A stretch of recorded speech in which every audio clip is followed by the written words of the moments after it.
this thing into the Natasha Howard team, bro. I mean, they're building whole.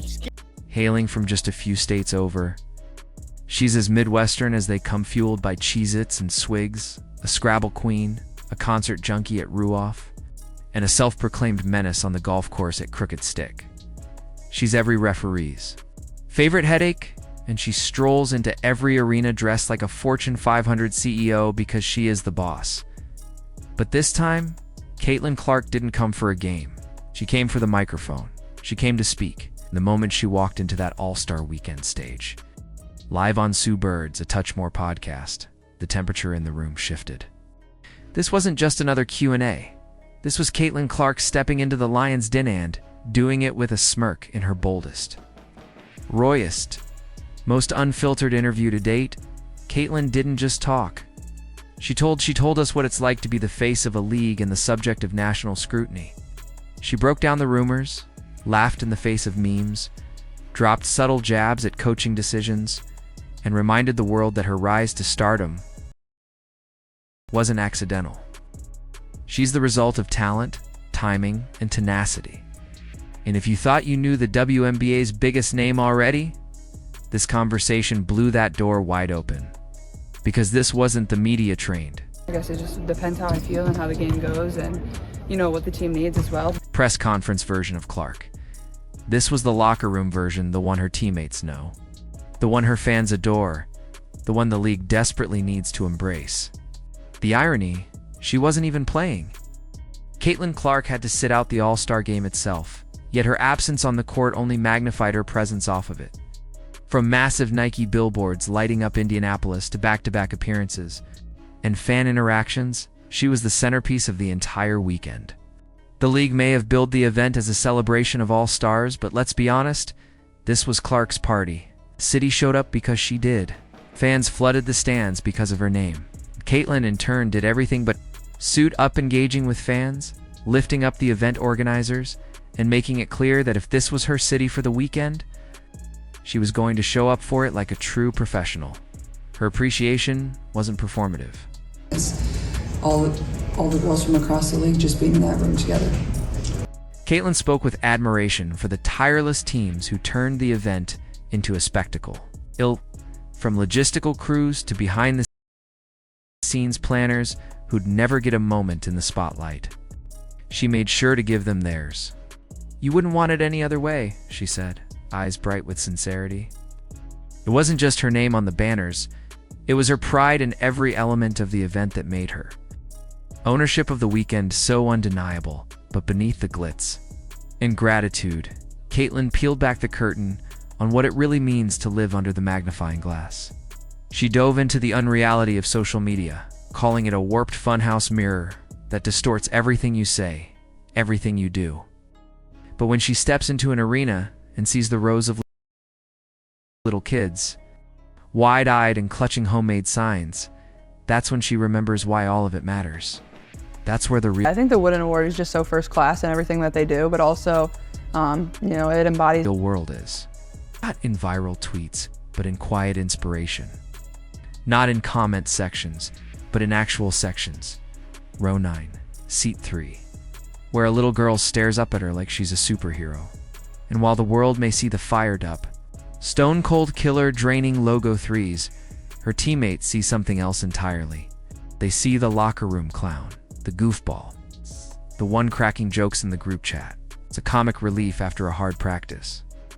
That side of Caitlin doesn't trend on social media, but it's real. It's why her teammates love her. It's why her leadership lands. And it's how she survives the chaos by being grounded. It's by trusting her inner circle, by never pretending to be something she's not. Then came the moments that truly defined the interview, the viral chaos, myth-busting, and the subtle shade. Let's start with as well, but I feel pretty good, but probably gonna try not to overdo the infamous NBA three-point contest drama. A rumor exploded across social media that Caitlin Clark turned down an invite because she didn't want to shoot off a rack. It was petty. It was absurd. It was entirely false. On the podcast, she didn't hold back. "I don't know who wrote the article," she said with a smirk, "but I'm sure they didn't feel great about themselves afterward." Then, In true Clark fashion, she torched the narrative with facts. She'd already committed to the WNBA event. She wanted to show up for Indiana. Period. The mic drop moment. Her sarcastic delivery and casual obliteration of the media's faulty source. She shot it down with precision, the same way she drops threes from the logo. And then she really got cooking.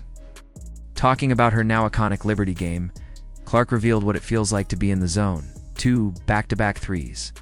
That's the green The beginning when I didn't play in front of anybody to the very end where we went to our second. light. Hit a third. That might not be advised by Coach Steph, she said with a grin, as the room erupted with laughter.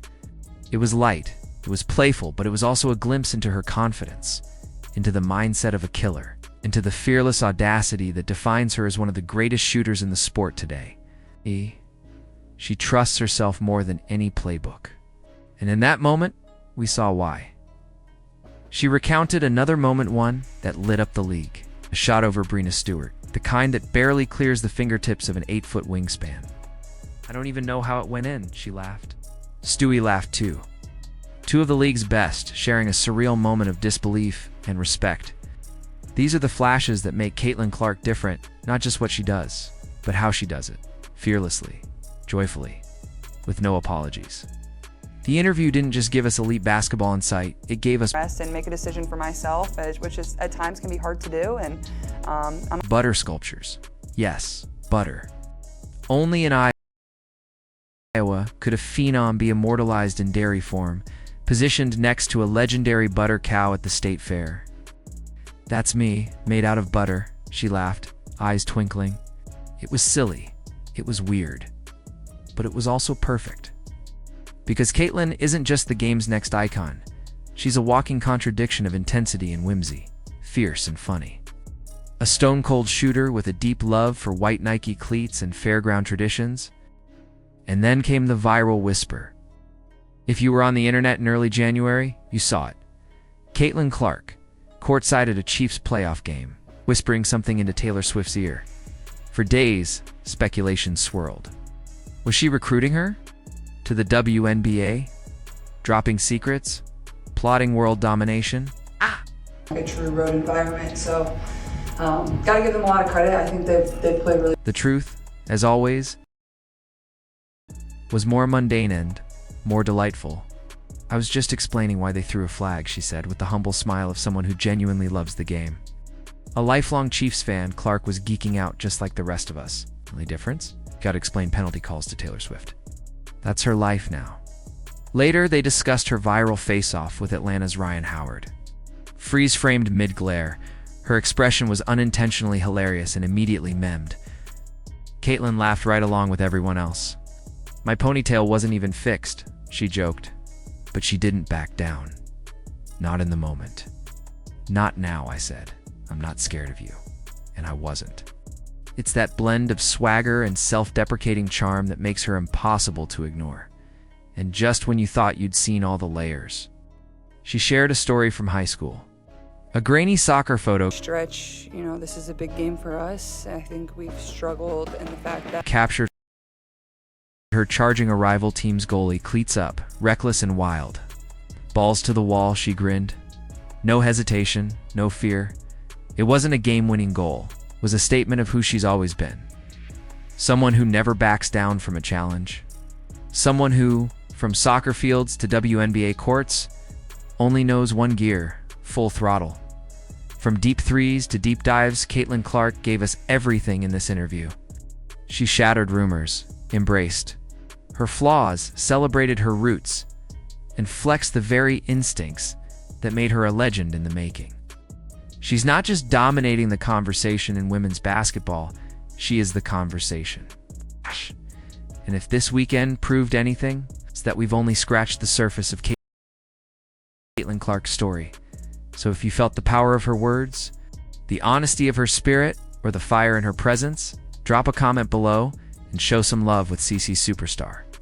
Like this video, subscribe to the channel, turn on all notifications, because the Caitlin Clark era is only just beginning. And you won't want to miss a second of what comes next.